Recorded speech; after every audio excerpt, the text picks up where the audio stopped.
The service station. Everyone knew what she was and who she was, so there was no point pretending. But that didn't stop her. Sitting here in the harsh lighting of the service station cafe, she imagined she was driving home to her husband, who was dutifully waiting for her with dinner on the table.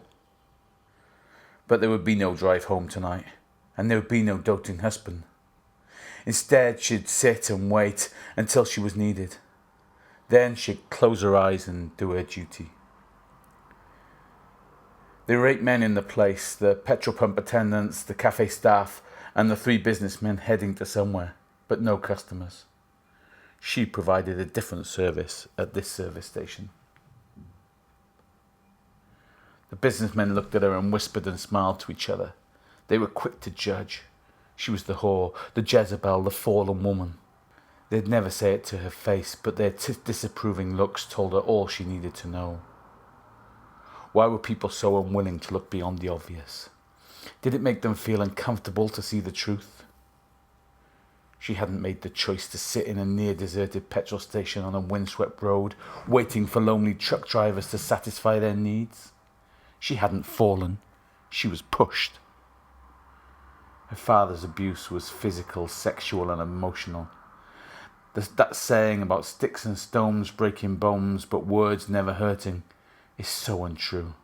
Broken bones mend, but broken minds don't. Her father blamed her for the abuse he dished out.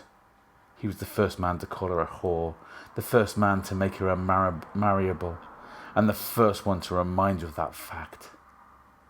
But there were others he passed around like a spliff, allowing each of his friends to take a turn with a fragile, scared teenage girl. One of those friends had promised to save her from her misery, had promised to set her free. So one night she packed her bags and waited for him. He took her away all right, but only as far as his farm on the outskirts of town, where it dawned on her that the money changing hands between her friend and the strange man was for her.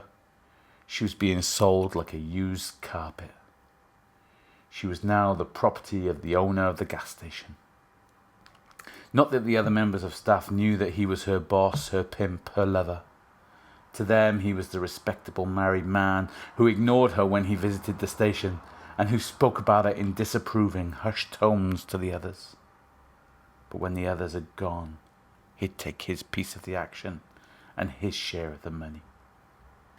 She dreamt of happy endings, but there were no fairy tales in her world. So she'd sit here proud, straight back, waiting for the next client to take what he needed.